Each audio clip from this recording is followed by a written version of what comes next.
മലബാർ മേഖലയിലെ ഒരു സ്പെഷ്യലായിട്ടുള്ള ഒരു ഐറ്റമാണ് നമ്മളിന്ന് ഇവിടെ ട്രൈ ചെയ്യാൻ പോണത്. അപ്പോൾ ഇത് കഴിക്കാനായിട്ട് അങ്ങേറ്റം ടേസ്റ്റുള്ള ഒരു സാധനമാണ്. അപ്പോൾ നമ്മളത് വീട്ടിലൊന്ന് ഉണ്ടാക്കി നോക്കിയതാണ്. ഉഗ്രനായിട്ട് വന്നിട്ടുണ്ട്. അപ്പോൾ നമുക്ക് വേഗം തന്നെ അതിൻ്റെ റെസിപ്പിയിലോട്ട് കടന്നാലോ. അപ്പോൾ നമ്മുടെ സ്പെഷ്യൽ ഐറ്റത്തിന് അതിൻ്റെ ആവശ്യമായിട്ടുള്ള ചിക്കൻ നമുക്കൊന്ന് വേവിച്ചെടുക്കാം. അപ്പോൾ ഇതിവിടെ ഞാനൊരു 450 ഗ്രാം ബോൺലെസ് ചിക്കനാണ് എടുത്തിരിക്കുന്നത്. അതിലേക്ക് ഞാനൊരു 3/4 ടീസ്പൂൺ ഉപ്പ് ചേർത്ത് കൊടുക്കുന്നുണ്ട്.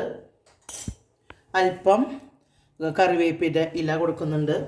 അതുപോലെ തന്നെ ഒരു 1/2 ടീസ്പൂൺ മഞ്ഞൾപ്പൊടി, പിന്നെ ഒരു 1/2 ടീസ്പൂൺ മുളക് പൊടി. ഇത്രയും ഐറ്റംസ് ചേർത്തിട്ട് നമ്മളിതൊന്ന് വേവിച്ചെടുക്കുകയാണ്. പെട്ടെന്ന് തന്നെ ഇത് വെന്ത് കിട്ടും നമുക്ക്. അപ്പോൾ ഇതൊന്ന് വേവിച്ചെടുക്കാം. അപ്പം നമ്മുടെ ചിക്കൻ വെന്ത് വന്നിട്ടുണ്ട്. ഈ വെള്ളമൊക്കെ നല്ല പോലെ ഒന്ന് വറ്റി വന്നോട്ടെ. നമുക്കിതിലേക്കൊരു അല്പം ഓയിൽ ഇപ്പോൾ ചേർത്ത് കൊടുക്കാം. സ്വല്പം മതിട്ടാ. ഒരു നല്ലൊരു മണം, ഫ്രൈ ചെയ്ത പോലത്തെ ഒരു ഇതുണ്ടാവും. നമുക്കിതൊന്ന് ജസ്റ്റ് ഇതൊന്ന് ഓയിലിനൊന്നും കൂടി ഒന്ന് ആക്കി കൊടുക്കാം. ഇനി ഇത് ചൂടാറിയതിന് ശേഷം നമുക്ക് നല്ല പോലെ കൈ കൊണ്ട് തന്നെ ഒന്ന് പിച്ച് ചീന്തിയെടുക്കാം. മിക്സിയിലിട്ടിട്ട് ഒരു കറക്കി എടുത്താലും കുഴപ്പമില്ല, പക്ഷെ വല്ലാണ്ട് അരഞ്ഞു പോകരുത്. ഇത് നമുക്ക് കൈ വെച്ചിട്ട് നമുക്കൊന്ന് പിച്ച് ചീന്തി എടുക്കാം. ഇപ്പം നമ്മുടെ ചിക്കൻ നല്ല പോലെ നമ്മൾ ചെറിയ ചെറിയ പീസുകളാക്കിയിട്ട് മിക്സിയിലിടാതെ തന്നെ കൈ കൊണ്ട് പിച്ച് ചീന്തി എടുത്തിട്ടുള്ളതാണ് ഈ കാണുന്നത് കേട്ടോ. ഇനി നമുക്ക് വേഗം തന്നെ അത് ഉണ്ടാക്കാനായിട്ട് തുടങ്ങാം. ഇപ്പം നമ്മൾ ഒരു കടായി നമ്മൾ സ്റ്റൗവിൽ വെച്ചിട്ടുണ്ട്. അതിലേക്ക് ഞാനൊരു 2 ടേബിൾ സ്പൂൺ ഓയിലാണ് ചേർത്ത് കൊടുത്തിരിക്കുന്നത്, സൺഫ്ലവർ ഓയിൽ. നമ്മുടെ എണ്ണ നല്ല പോലെ ഒന്ന് ചൂടായി വരട്ടെ. അപ്പോൾ ഇതിലേക്കൊരു 4 മീഡിയം സൈസ് സവാള ചെറിയ പീസുകളായിട്ട് അരിഞ്ഞത് നമ്മളിതിലേക്ക് ഇട്ട് കൊടുക്കണം.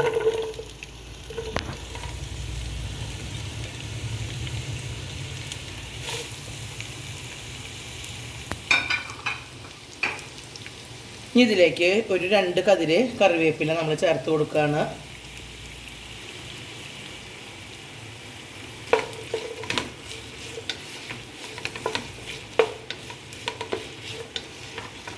ഈ സവാള ചെറുതായിട്ടൊന്ന് വാടി വരട്ടെ. നമ്മുടെ സവാള ചെറിയ തോതിൽ വാടി വന്നിട്ടുണ്ട്. ഈ സമയത്ത് നമ്മൾ ഇതിലേക്ക് ഒരു 1/2 ടീസ്പൂൺ ഉപ്പ് ചേർത്ത് കൊടുക്കുകയാണ്. അതുപോലെ ഒരു 8 പച്ചമുളക്, നമ്മുടെ എരിവിന് ആവശ്യമായിട്ടുള്ള പച്ചമുളക്. നമ്മൾ ഇനി ഇവിടെ വേറെ മുളകുകൾ കുറച്ച് ഒരു മുളക് പൊടി മാത്രമേ ചേർക്കണുള്ളൂ. അപ്പോൾ ഞാനൊരു 8 മീഡിയം സൈസ് എരിവുള്ള മുളക് ചേർത്ത് കൊടുത്തിട്ടുണ്ട്. അതുപോലെ നമുക്ക് ഒരു 1.5 table spoon ginger garlic paste ഇതിലേക്ക് ചേർത്ത് കൊടുക്കാം.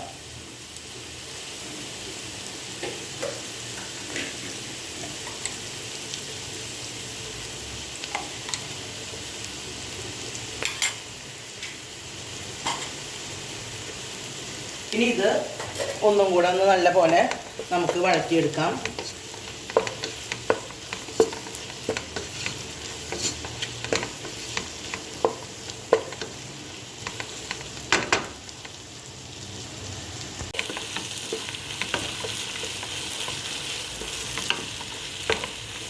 നമ്മുടെ സവാള നല്ല പോലെ വാടി വന്നിട്ടുണ്ട്. ബ്രൗൺ കളറൊന്നും ആവാൻ നിൽക്കണ്ട കേട്ടോ. ഇനി ഇതിലേക്ക് നമ്മൾ കുറച്ച് പൊടികൾ ചേർത്ത് കൊടുക്കുന്നുണ്ട്.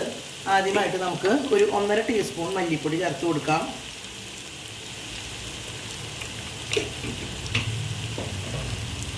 അതുപോലെ ഒരു 3/4 ടീസ്പൂൺ മുളക് പൊടി ചേർത്ത് കൊടുക്കുന്നുണ്ട്.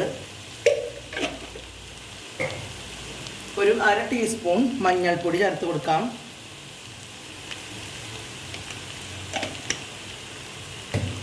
ഇനി 1 ടീസ്പൂൺ ഗരം മസാലപ്പൊടിയാണ് ഞാനിവിടെ ചേർത്ത് കൊടുക്കുന്നത്.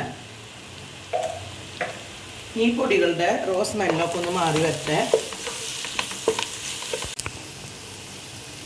ഇപ്പം നമ്മുടെ പൊടികളൊക്കെ ചേർത്തിട്ട് അതിൻ്റെ റോസ് സ്മെല്ലൊക്കെ മാറി നല്ല ഉഷാറായിട്ട് വന്നിട്ടുണ്ട്. അതിലേക്ക് നമ്മൾ ഈ ചിക്കൻ നമ്മൾ കൈ കൊണ്ട് പൊടിച്ച് വെച്ചിട്ടുണ്ടല്ലോ അതിലേക്ക് ചേർത്ത് കൊടുക്കുകയാണ്. എന്നിട്ട് ഒരു 3 മിനിറ്റ് നേരം ഒരു മീഡിയം ഫ്ലെയിമിൽ നമുക്കിതൊന്ന് കുക്ക് ചെയ്തെടുക്കണം. അപ്പോൾ ചിക്കനിലേക്ക് എല്ലായിടത്തേക്കും ഇതിൻ്റെ മസാലയും കൂടെ ഒന്ന് പിടിച്ച് കിട്ടാൻ വേണ്ടിയിട്ടാണ് കേട്ടോ.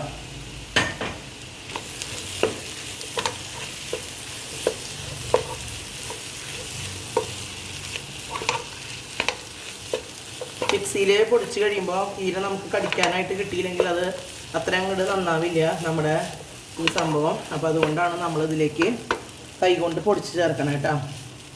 ഇനി ഒരു 3 മിനിറ്റ് നേരം നമുക്കൊരു ചെറിയ തീയിൽ ഇതൊന്ന് കുക്ക് ചെയ്തെടുക്കാം. ഇപ്പോൾ നമ്മുടെ ചിക്കൻ്റെ മിക്സ് നല്ലപോലെ റെഡി ആയിട്ട് വന്നിട്ടുണ്ട്. അവസാനമായിട്ട് ഇതിലേക്ക് നമ്മൾ ഒരു അല്പം മല്ലിയില ചേർത്ത് കൊടുക്കുകയാണ്.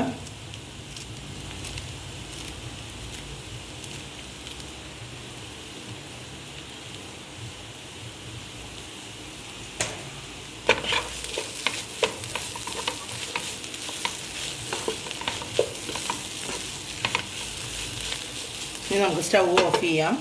എന്നിട്ട് ഇത് ഈ പാത്രത്തിൽ നിന്ന് വേറൊരു പാത്രത്തിലേക്ക് പകർത്തണം. എന്താണെന്ന് വെച്ചിട്ടുണ്ടെങ്കിൽ ഈ പാത്രം നമുക്കിത് സെറ്റ് ചെയ്യാനായിട്ട് ആവശ്യമുണ്ട്, അതുകൊണ്ടാണ്. അപ്പോൾ ഇത് നമുക്ക് വേറൊരു പാത്രത്തിലേക്ക് പകർത്തിയെടുക്കാം. ഇനി നമുക്ക് ഇതിലേക്ക് ആവശ്യമായിട്ടുള്ള കുറച്ച് ദോശകൾ നമുക്ക് ആവശ്യമുണ്ട്. ദോശ എന്ന് പറഞ്ഞു കഴിയുമ്പോൾ മൈദ കൊണ്ട് ഉണ്ടാക്കണതാണ്. അപ്പോൾ അതിന് വേണ്ടിയിട്ട് നമ്മൾ 1/4 കപ്പ് മൈദ ഒരു മിക്സിയുടെ ജാറിലേക്ക് ഇട്ട് കൊടുക്കുന്നുണ്ട്.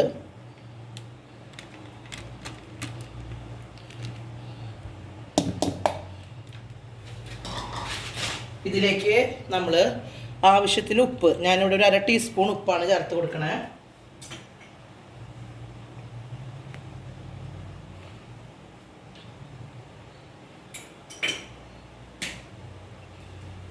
ഇതിലേക്ക് നമ്മളൊരു കോഴിമുട്ടയും കൂടെ ചേർത്ത് കൊടുക്കുന്നുണ്ട്. ഇനി ഇതിൽ നമ്മൾ 1 കപ്പ് വെള്ളം ഒഴിച്ചിട്ട് നല്ല പോലെ ഒന്ന് മിക്സിയിൽ അടിച്ചെടുക്കുകയാണ്, കട്ടകളൊന്നും ഇല്ലാതെ.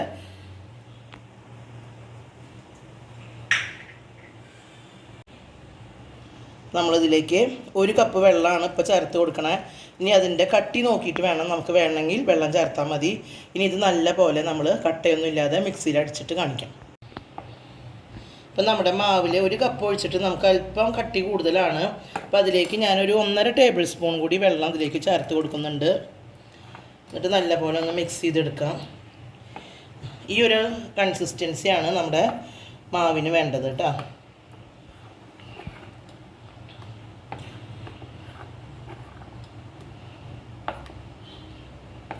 ഇനി നമുക്കിതുകൊണ്ട് പരമാവധി കനം കുറച്ച് ദോശകൾ ഉണ്ടാക്കിയെടുക്കാം. അപ്പോൾ അതിന് വേണ്ടിയിട്ട് ഞാനൊരു പാൻ സ്റ്റൗവിൽ വെച്ചിട്ടുണ്ട്. അപ്പോൾ ഈ നമ്മൾ സെറ്റ് ചെയ്യാൻ പോണ പാത്രത്തിൻ്റെ അതേ വലിപ്പത്തിലുള്ള പാനിൽ തന്നെ ദോശ ഉണ്ടാക്കിയെടുക്കുമ്പോഴാണ് നമുക്ക് പെർഫെക്റ്റായിട്ട് അത് കിട്ടുക. നമ്മൾ ഉണ്ടാക്കാൻ പോണ സാധനം ചട്ടിപ്പത്തിരിയാണ്. അപ്പോൾ അത് പെർഫെക്റ്റായിട്ട് നമുക്ക് കിട്ടണമെങ്കിൽ എന്ത് വേണം, ആ സെറ്റ് ചെയ്യണ പാത്രത്തിൻ്റെ അതേ വലിപ്പത്തിലുള്ള പാനിൽ നമ്മൾ ദോശ സെറ്റ് ചെയ്ത് എടുക്കണം. അപ്പോൾ അതിന് വേണ്ടിയിട്ട് അതേ വലിപ്പത്തിലുള്ള ഒരു പാൻ ഞാൻ സ്റ്റൗവിൽ വെച്ചിട്ടുണ്ട്. ഇനി ഇതിലേക്ക് നമുക്ക് അല്പം ഓയിൽ ഞാനൊന്ന് തൂത്ത് കൊടുക്കുന്നുണ്ട്. അതായത് നല്ലപോലെ നമുക്ക് പെർഫെക്റ്റായിട്ട് കിട്ടാൻ വേണ്ടിയിട്ട് ഞാനൊരു ടിഷ്യൂ വെച്ചിട്ട് ഓയിലൊന്ന് തേച്ച് കൊടുക്കുന്നുണ്ട്. തീ അധികം കട്ടിയിലിടരുത്, അപ്പോൾ അവിടെ ഇവിടെയും പിടിക്കും. അപ്പോൾ നമുക്ക് തീ പരമാവധി കുറച്ചിട്ട് ഒരു ദോശ ഇതിലുണ്ടാക്കിയെടുക്കാം. നമ്മൾ ആ പാനിൻ്റെ വലിപ്പത്തിലേക്കുള്ള ദോശയാണ് തയ്യാറാക്കി എടുക്കണേ. അപ്പോൾ മീഡിയം ഫ്ലെയിമിൽ തന്നെ ഇട്ടാൽ മതി. എന്നിട്ട് ചൂട് കൂടാതെ നമ്മൾ റെഡിയാക്കി എടുക്കണം. ഒന്നും കൂടിയും ശരിയാകുമ്പോൾ നമുക്കത് തിരിച്ചിട്ടിട്ട് 2 വശം മൊരിച്ചെടുക്കാം.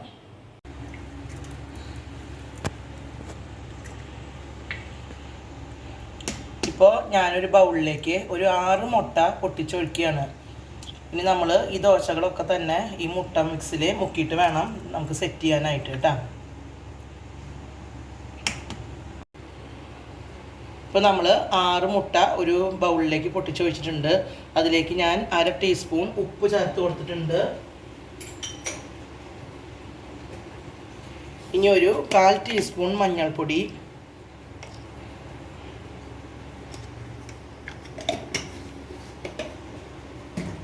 അതുപോലെ ഒരു 1/2 ടീസ്പൂൺ മുളക് പൊടി.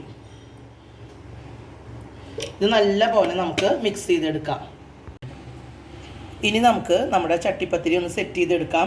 അതിന് വേണ്ടിയിട്ട് ഞാനൊരു പാൻ സ്റ്റൗവിൽ വെക്കുന്നുണ്ട്. അതിലേക്ക് ഞാനൊരു ടീസ്പൂൺ നെയ്യ് ചേർത്ത് കൊടുത്തിട്ടുണ്ട്.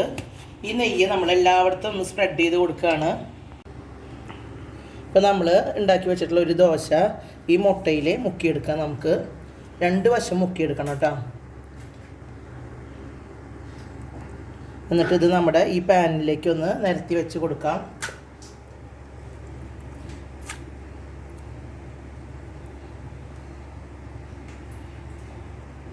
ഇനി ഇതിൻ്റെ മീതേക്ക് നമ്മൾ അല്പം ഈ ചിക്കൻ നേരത്തെ റെഡിയാക്കി വെച്ചിട്ടില്ലേ അത് നടുവിലേക്കാണ് വെച്ച് കൊടുക്കേണ്ടത്. സൈഡിലേക്ക് അധികം ആവാണ്ട് വെച്ച് കൊടുക്കണം.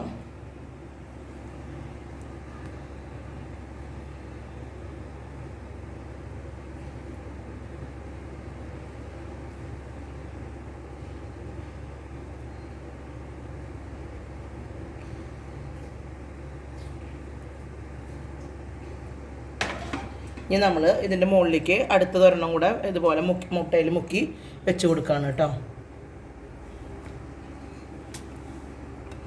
ഇനി രണ്ടാമത്തെ ലെയറിൻ്റെ മുകളിലും നമ്മളിതുപോലെ വെച്ച് കൊടുക്കുകയാണ്.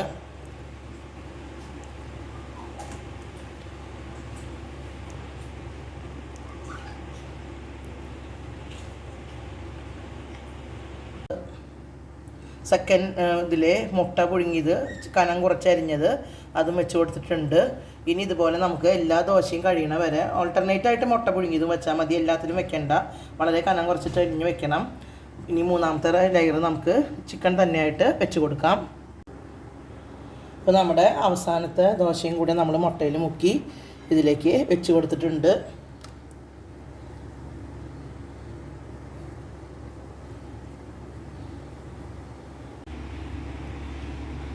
അപ്പോൾ നമ്മൾ മൊത്തം ദോശകളും ഇതിലേക്ക് വെച്ച് കൊടുത്തിട്ടുണ്ട്. ബാക്കിയുള്ള മുട്ടയാണിത്. ഇതിൻ്റെ മുകളിൽ കൂടെ നമ്മളിങ്ങോട്ട് ഒഴിച്ചു കൊടുക്കുകയാണ്. ചുറ്റിലും മുകളിലും ഒക്കെ ആയിട്ട് ഇതിങ്ങനെ ഒഴിച്ചു കൊടുക്കുക. എന്നിട്ട് സ്റ്റൗവിൽ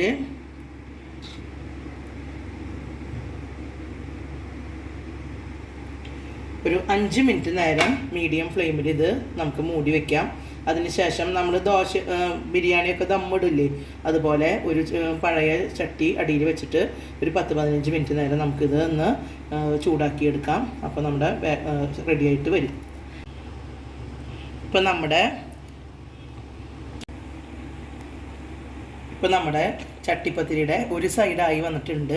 അപ്പോൾ നമ്മളിതൊരു പാനിലേക്ക് മറിച്ചിട്ട് കൊടുത്തിട്ട് മറ്റേ പുറവും കൂടെ ഒന്ന് ചെറിയ തീയിൽ വേവിച്ചെടുക്കുകയാണ്.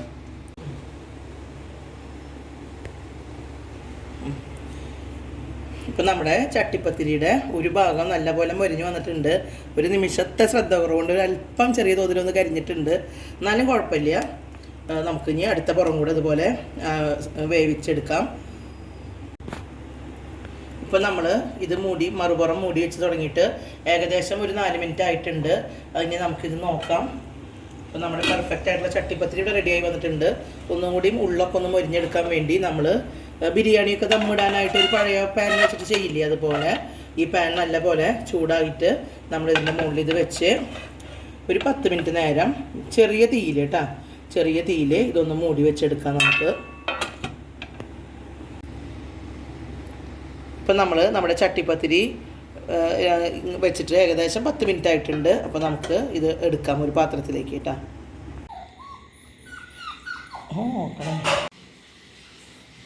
ഇപ്പോൾ നമ്മുടെ ചട്ടിപ്പത്തിരി ഇവിടെ റെഡിയായി വന്നിട്ടുണ്ട്. അടിപൊളിയാണ്, നല്ല ടേസ്റ്റാണ്.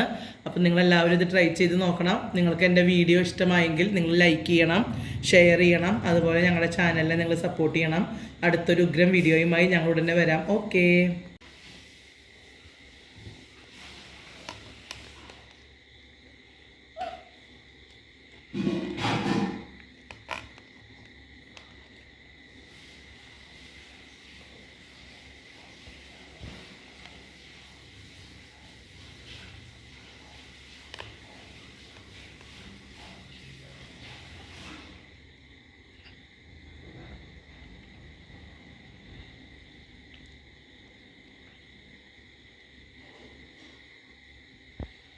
നല്ല ചൂടാണ്, നല്ല സോഫ്റ്റാണ്, ഭയങ്കര സ്മെല്ലും. സൂപ്പർ സാധനം.